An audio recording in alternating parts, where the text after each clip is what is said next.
What's up mga ka-technician? Nagbabalik ang DIY Pinoy Technician. Sa mga hindi pa nagsusubscribe, guys, mag-subscribe na kayo. Click ang notification bell button, click nyo at like nyo rin ang aking mga videos. So guys, tuturuan kayo kung paano mag-repair ng BlendJet 2. So kung nakita nyo guys, yung BlendJet 2 ko ay purple color siya. Tapos ayan siya guys. So para makita nyo lang yung specs niya. So ayan siya guys. Kung nakita nyo guys, ito ayan guys, sa blendjet.com ko siya binili. So mismong official niya guys, doon mismo ko siya binili. Kasi pagka binili ko siya sa Amazon o kaya sa eBay, hindi po siya guys official parang distributor lang sila So mas maganda kasi is direkta guys. So ayan, yung battery niya na nasa loob nito ay 2 amps guys. So 5 volts input yan, pero 2 amps yung battery doon sa loob. At equivalent niya ay 14.8 watts an hour. Ayan. So nakita niyo guys, designed in California. So dito yun sa amin sa California, pero made in China. Bakit? Kasi guys, yung mga parts nito, so may mga designer dito na sobrang galing mag-design talaga ng mga ganito guys sa California. And then minamacture nila or minimade nila sa China para mas mababa yung presyo guys. So ito kasi guys, ano lang to $50. Ayan. So 2,500 pesos lang siya guys. Okay? At kung gagamitin siya as shake, pwede guys, kasi kung nakita nyo yung blade niya, ayan So ang gagamitin yung yellow dito, hindi pa pwede guys yung nabibili lang yung tagi 5 pisong yellow tapos babasagin nyo, ilalagay nyo dito kasi yun guys sobrang solid nun. Ang nilalagay na yellow po dito yung cube ice or yung pwede yung bilog guys, yung tube para siyang cylinder or yung cube ice, yung malilit na cube guys. Ayan. So yun ang nilalagay dyan guys sa loob. And then ayan, ang problema nito guys, ayan, tidinan ko, ayaw mag on. Dapat yan guys mag-on na siya or may indicator na siya pero wala. So ayan, tignan natin pag charge natin. Ang gamit kong tester dito guys ay ito, Power Z, at ang model number niya ay ito guys, KM003C. So tignan nyo na lang guys sa tag dito sa Shopee kung magkano to para may alam din kayo guys or alam niyo yung presyo nito. So ayan, screenshot nyo lang siya. Ayan, screenshot nyo tapos ilagay nyo sa Shopee doon sa may nakalagay na icon na para siyang camera, yon. So pindutin nyo lang yun and then ito yung i-select. Then makita nyo guys kung magkano talaga to. Para wala akong sabihin na ganito yung presyo niyan, ganito yung presyo niya sa iba. So mas maganda yung makikita nyo kung magkano talaga yung presyo niyan. So ayan, saksak na natin dito. So ayan guys, kung nakita nyo wala siyang power kasi magpa-power lang siya kapag sinaksak lang siya dito guys. So bakit ganun? Kasi type C to type C yung gamit ko, okay? Pero kung type A to type C, naka-on agad to. So type C to. So ayan guys.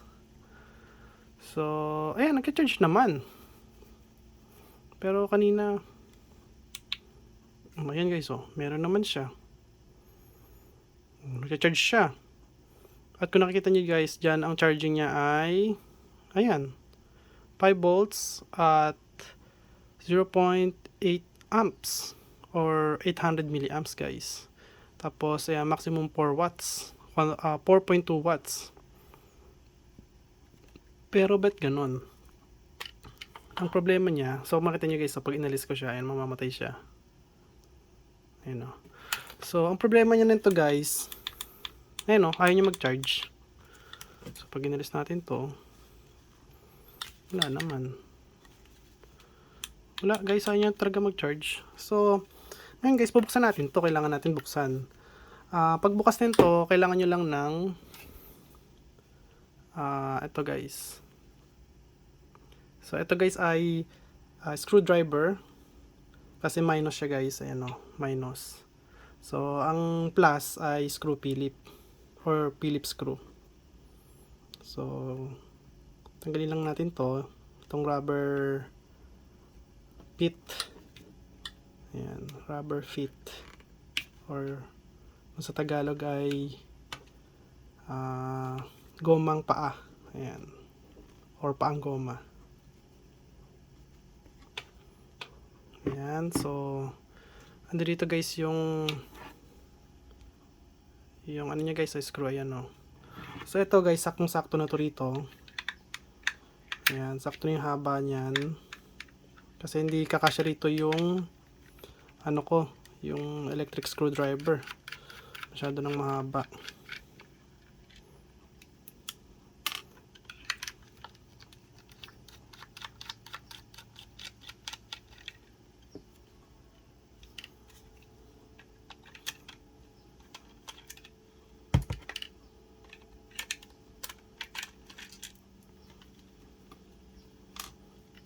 Wait lang guys.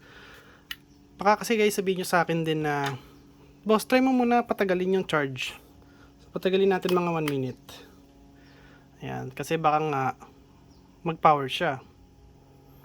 So, patagalin natin siya guys. Ayan, bumaba yung charging niya, naging 3 watts na lang. Tapos bumaba rin yung current. Ayan, 585 milliamps or 0.5 or 57 amps guys. Yan. So, wait lang tayo, tingnan natin. Yan o. Tsaka nakita nyo guys, ang protocol niya is Apple. Ito. Sinasabi niya kung anong protocol. So, Apple na 2.4 amps, 5 volts at 2.4 amps yung maximum na kaya niyang i-charge dito sa ano natin, sa blender. Yan. Ayan guys, tumataas ulit siya. 4 amps na ulit siya. So wait lang tayo mga 3 minutes, 5 minutes. So babalik ako guys kapag naka 5 minutes na or naka 3 minutes na. So ayan guys, naka 3 minutes na. At tingnan natin kung may charge na siya. So pindutin natin ito. Oh, ayan pala, nagcha-charge na siya. Pero ano nakalagay doon? Red, purple, red, purple, red, purple. So dalawang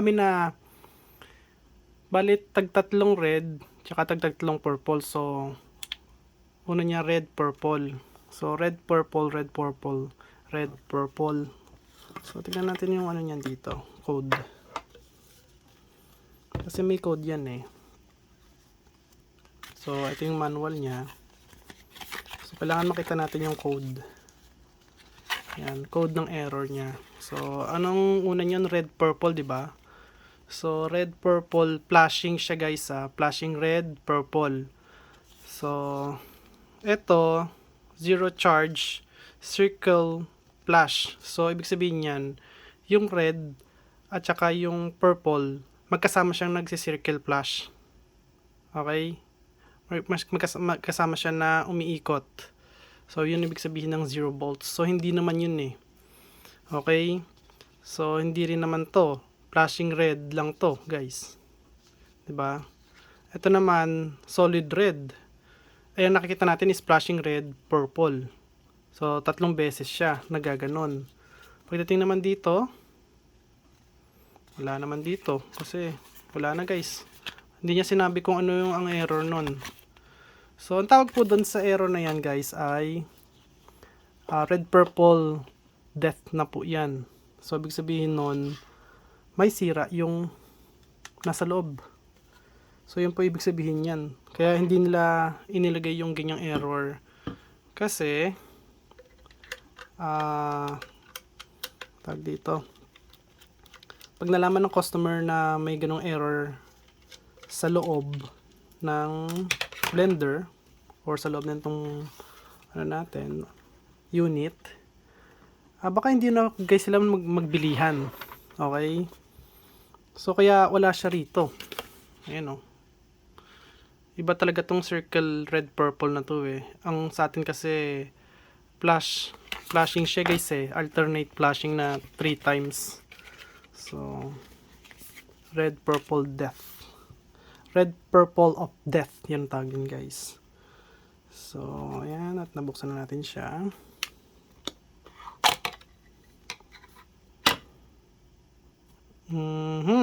Kita na natin agad oh. Oh. Putol. Ngayon ayaw niya na gumana. Pagka dinikit natin, ayan. Blue, ano yung nakalagay doon? Ulitin natin. Blue, red, purple. So, pagka nilagay yung battery, nagkakaroon ng blue, red, purple siya. Ayan o. So, pinutin lang natin guys. Sira pa rin talaga siya guys. Ayan o. Ayan o. Ay, wait lang. Red, purple, red, purple, red, purple. Okay. So, sira talaga siya. So, kapag ganyan guys, kailangan natin i-check yung nasa loob nito. So, dito pa lang kita natin na tanggal na siya. Pero nandoon pa rin yung error niya. So, ibig sabihin, eto nakadikit lang dito pagka may cover siya. So, meron pa rin siyang diferensya. Kahit na idikit natin to rito, ganun pa rin diferensya niya kasi may ano pa rin siya, red purple pa rin siyang tawag dito, error. So tanggalin natin to.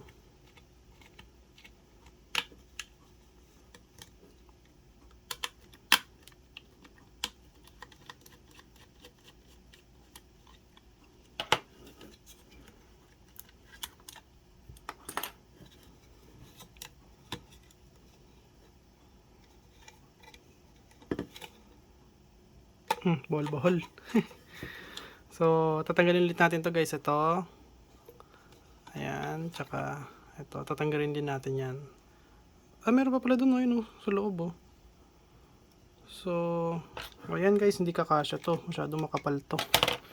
Ito kayang isa. Tingnan natin kung kakasya. Ayun, kasya. So, buti na lang kasya to. So, skip nyo lang guys yung video ko.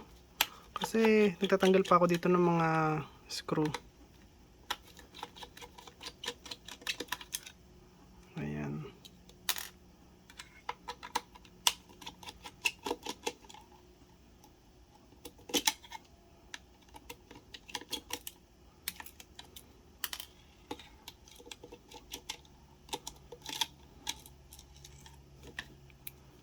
So ayan guys, tinanggal ko na yung lahat na screw dito sa loob.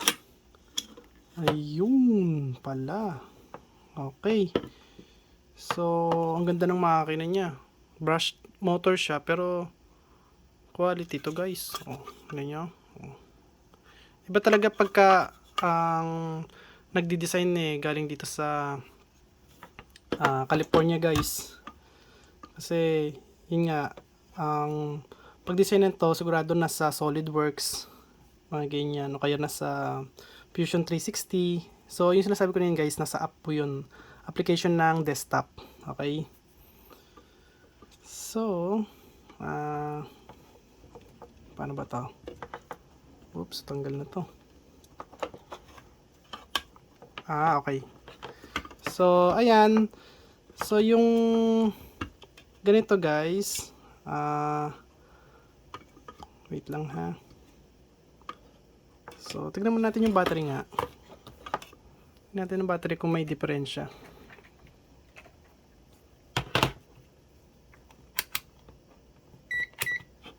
So, ayan guys. So, at least dapat meron siyang 3 volts hanggang 4 volts. Okay?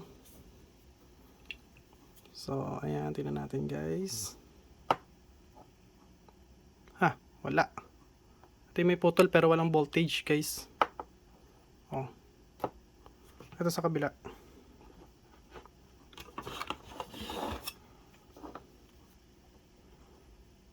Oh, ito. Meron siyang 2.9 or almost 3 volts siya guys. So, ibig sabihin guys, sira yung battery. Hindi sira ang board guys. So, yung battery yung sira. Tsaka kung nakita nyo, may leakage na siya. Ayan. Ano, nagkaroon na ng leakage yung battery sa loob. Eto guys, okay pa naman to. Pero, kailangan din palitan to. Kapag ka ganito siyan guys pagka mag-repair kayo ng may battery pack, pagka nasira yung unang cell niya, or pangalawa, or pangatlo, or pangapat, panglimang cell. So, basta kung ano yung unang nasira dun sa cell na yon, ibig sabihin guys, ano nyo na yung palitan nyo na lahat yon. Kasi pagka, kunyari, naglagay kayo rito ng ibang cell, gagana yan. Pero, ilang buwan lang, sira ulit yan. Kasi, hindi na sila pare-parehas ng capacity. So, papakita ko sa inyo.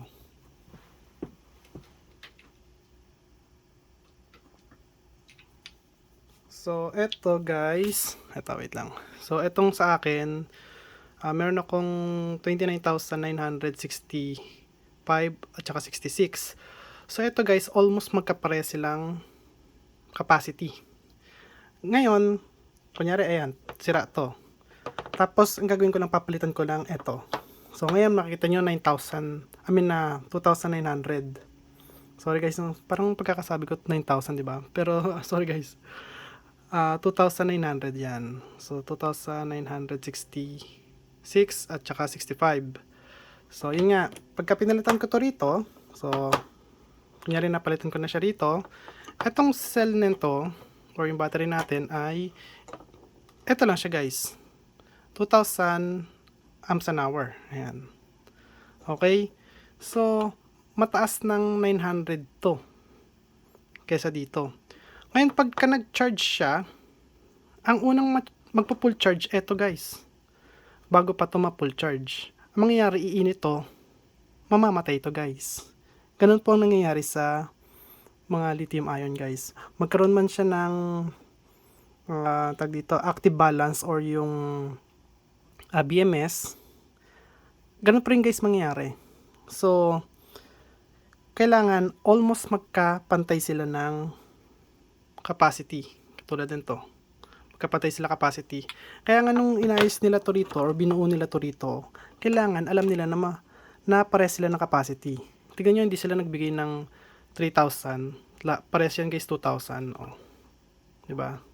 So, hindi natin pa pwedeng ikabit to dito nang hindi to ikakabit. Okay?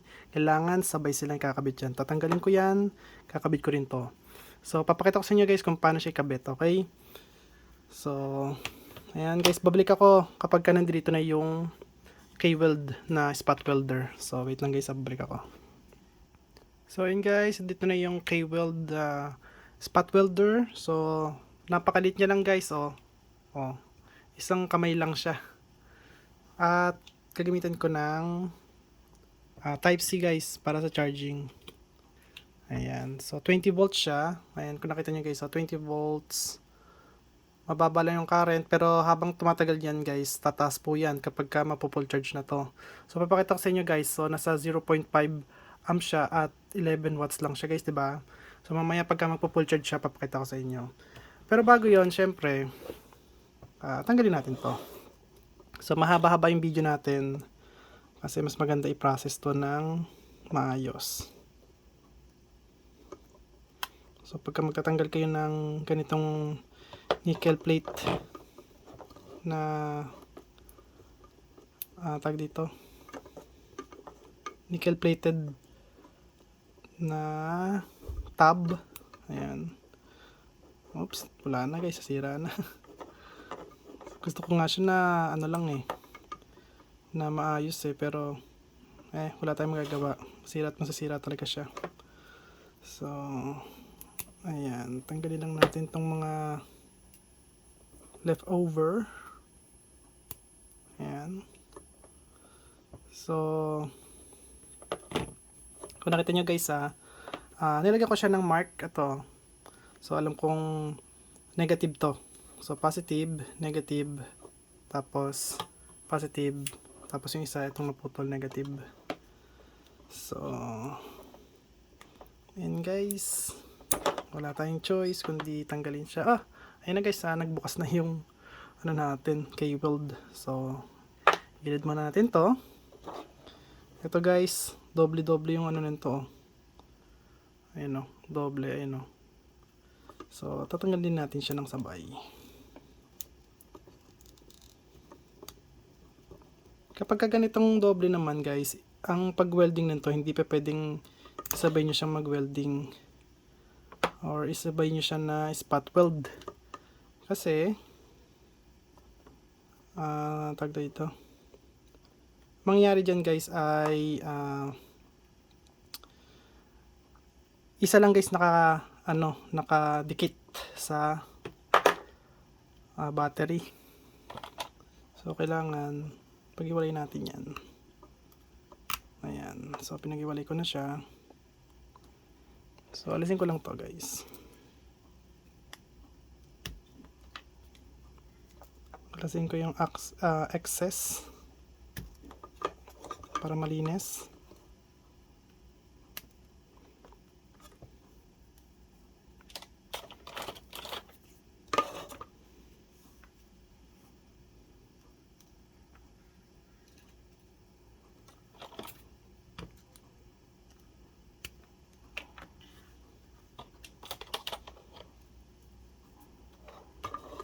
Ito guys, tanggal na to.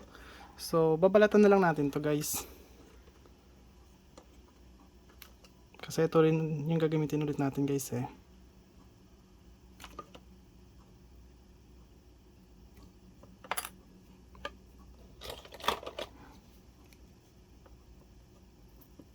Ayan, oh. Ayan. So, may kalawang-kalawang siyang konti, pero okay lang yan. So, ayan. Okay. So, bawasan din natin to.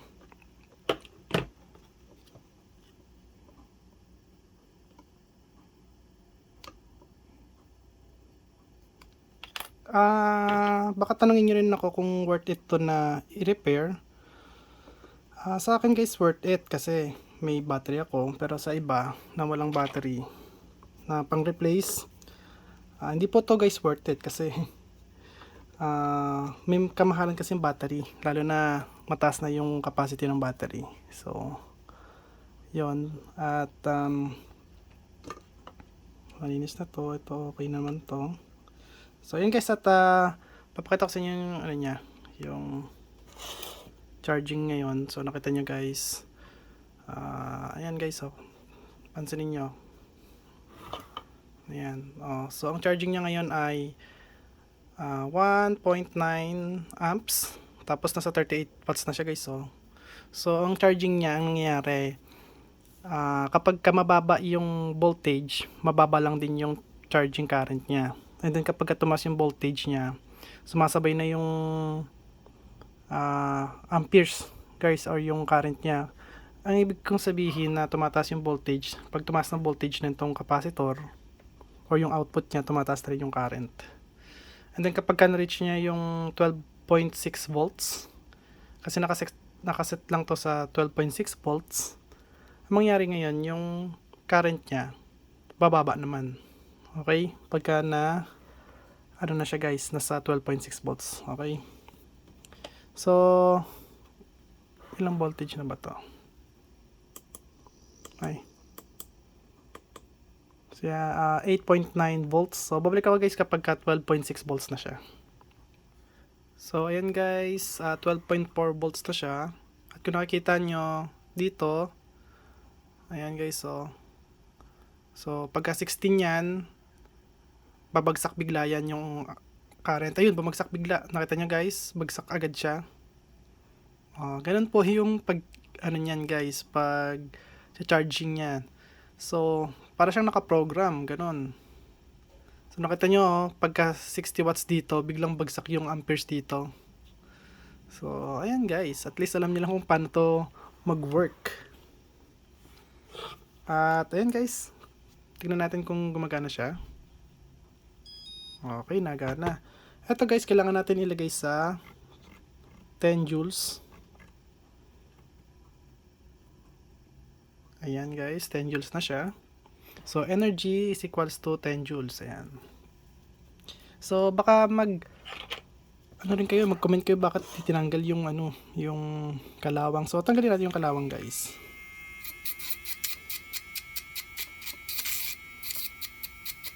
Ang kagandahan nga pala dito sa ginagawa natin ay hindi na tayo gumagamit ng soldering iron. So, hindi mainitan yung battery agad natin. Pero kung magaling naman kayo mag-solda, so at least mga less than 3 seconds or 2 seconds lang yung pag-charge, ay pag sa solda nyo guys sa battery. So, pagka sinoldahan nyo kasi yan, sobrang init niyan guys, mawalan na ng efficiency to. Okay, lalo na rito sa negative. Naku po, buong ganito niya, cylinders negative eh. So, kailangan, pag nag-solda kayo rito, less than 2 to 3 seconds. Okay, yun advice ko sa inyo. So, gamit kayo mataas na wattage or makapal na tip. Tulad nito guys, oh. Ito, C4. Ayan, makapal tip niyan. Halos, nakita nyo guys kung gaano kakapal. C4 po tawag dito. Ito. So, kung gusto nyo naman, gamit kayo ng C8. Ito guys. Ito. Yan guys ang C8. So, pakita ko sa inyo yung pinagkaiba ng kapal niya. Ayan o. Diba? Mas makapal pa dun sa positive terminal niya. Tsaka sa negative niya. Nakita niya guys? Kuwang-kuha. Saglit lang yan. Pag ganun nyo, 2 seconds, ano na agad yan, nakasolda na agad. So ayan C10, ito pala C10, sorry guys, C10. Ayan, Quickco C10. Ito Quickco T12 C10. Pang T12 kasi to, pero ayan guys, kaya ko siyang convert ng pine seal. Ito guys, oh. Ayun, gandun lang yung sakto niya guys. Okay? Gusto kasi ng pine seal kasi pag ginamit ko ng PD 3.1, nagta 28 volts po kasi siya guys eh. So, mas gusto ko yung mataas ang voltage. So, mas mataas din yung wattage. Lalo na kapag ang current niya guys eh 5 amps. So, mataas na yun guys. Napakataas na nun. Almost 140 watts na po siya guys. So, ayan guys. Baba natin tong camera. So, bago nga pala yun guys, bakit nasira yung battery isa? Tingnan muna natin, baka may shorted. Kaya nasira yun. So, ayan guys. Lagyan natin siya sa resistance. So, kailangan may continuity siya. Ayan guys. Okay. So, tingnan natin tong negative. Ito, tsaka dito. Ayan guys. So, okay naman siya. Baliktarin natin. So, ayan guys, kilo ohm. Okay naman yan. Pagka ganyan, kilo ohm.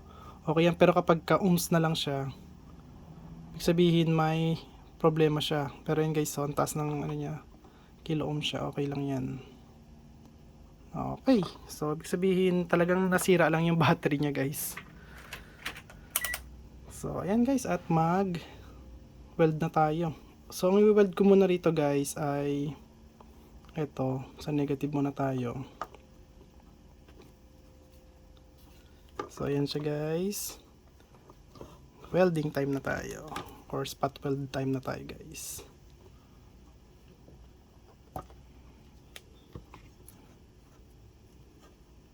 Yung welding pen ko nga pala guys, mag-work lang to kapag diniinan. Pero kapag naka-touch lang siya sa metal, hindi siya mag-weld. So, kailangan diinan siya. Yun kasi yung gusto kong feature niya guys. So, ayan guys So, ay, tanggal na naman. So, ayan guys. Lakas ng ano nun lakas ng pitik. Isa pa guys, kailangan natin i-weld ng maayos to. Ang lakas. Nakita nyo guys kung gaano kalakas tong weld, K-weld guys. Isa pa. Grabe, lakas. So, dito tayo.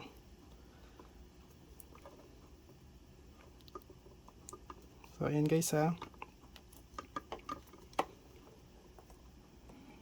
Sundan nyo lang yung gagawin ko kung sakaling may ganito rin kayo guys.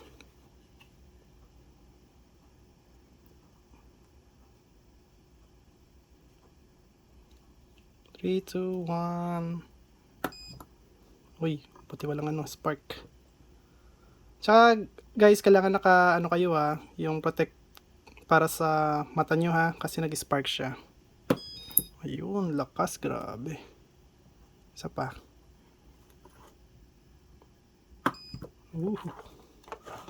Okay. Itong isa naman. Hindi, wag ito. Dito pa rin tayo guys. So, lagay natin to dito. Well, kahit na baliktaran, pero kasi nilagyan ko na siya ng ng mark eh. So, kahit baliktaran siya, okay lang.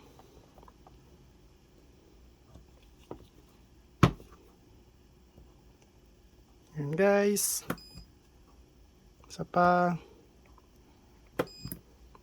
Isa pa, as long as marami. Ayun, grabe. Solid na siya.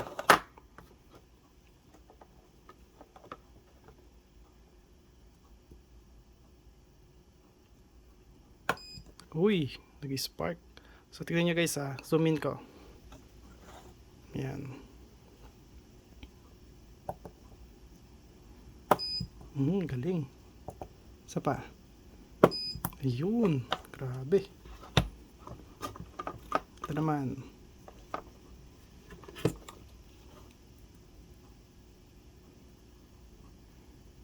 Ayun, okay. Ayun, okay. Okay. Okay na siya guys. So, ayan. At kung nakita nyo, kakadikit na sila. So, kung titignan nyo yung natin, no, halos hindi siya nag-charge guys. Galing, di ba? Yan kalakas yung natin. K-weld. So, ang gagawin natin dito, ibabalik ko lang siya guys. So, hindi ko na kailangan pakita yun kasi nakita nyo man kung paano ko siya kinalas.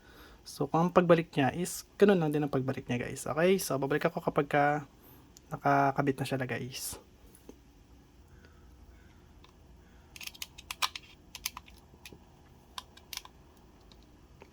Ayun guys, make sure ko lang na hindi matatanggal tong dalawang to. Kasi pagka natanggal tong dalawang to, tapos ito bumagsak, matik yan, kaskas yan. Kaskas tong plastic na to. So, ayan guys, at kabit na siya lahat. Ayan guys, so malinis siyang tignan. At kung nakita nyo, flat na flat siya. Ayan. Ngayon, gagawin natin, paandarin natin siya guys. Red naman. So, ano ibig sabihin naman ng red na yon? Tingnan natin sa manual. So, flashing red, ito. Ay, hindi, ito pala. Flashing red, so, jar isn't aligned with base. So, kailangan na yung jar na, guys. Ito yung jar. So, lagyan mo natin tong jar. May sensor siya, guys. Ito. Tingnan natin kung ano to. Baka magnet to. Yep, magnet nga. So, kaya a-align siya doon sa may sensor. Hall effect sensor, guys. So, ano saan yung magnet? Ito, guys, yung magnet. So, tingnan natin kung saan siya align. Ito yung guys, arrow. So, align natin dito yung arrow. So, yung magnet ay doon sa kabila. So, nandito yung sensor niya, guys. Ayan. Okay, yun o. So, tingnan natin kung andar na siya. Oh! Okay na. Okay. So, tingnan din natin, guys, kung nagcha-charge na siya. Kasi baka hindi naman nagcha-charge eh. Ayan guys, charge natin. Ayan, nagcha-charge siya guys. Almost guys, mapa-full charge na pala siya oh. So, isang bar na lang to. So, kapag ka blue kasi to, full charge na to eh. So, yung nakasulat dito eh. Saan na yun? Ito guys, oh. So, nakita nyo, full charge, kunyari ito, nakasulat to. Ayan, solid blue. So, nakita nyo dyan guys, blue at saka purple dito. So, pagka half naman siya, 50% half purple, half blue. Pero ito guys, almost 90% na to guys eh, oh. Okay? Tsaka mataas yung charging niya. Ito guys, oh. Mataas pala charging niya. 5 volts at 1.6 amps. So, equivalent 8 watts yung charging niya guys, oh. Mataas pala charging niya. So, ayan. At gumagana na siya guys. At least alam natin na battery lang pala sira ng red purple of death. Okay, red purple of death, ito lang ang problema. Battery.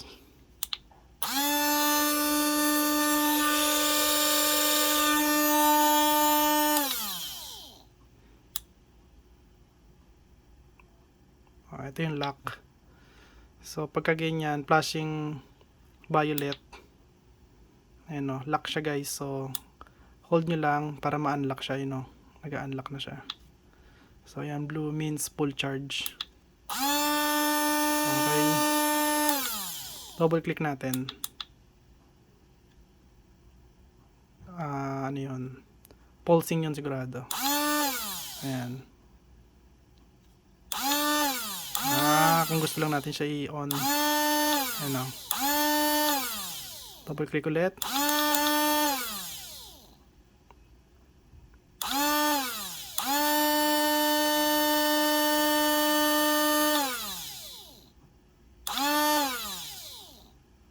Ayun guys, at least okay na siya. Nagana na siya guys. Ayan. Okay. At kakabit ko na lang siya guys lahat. And then syempre guys, di ko napapakita sa inyo kasi kakabit ko na lang siya.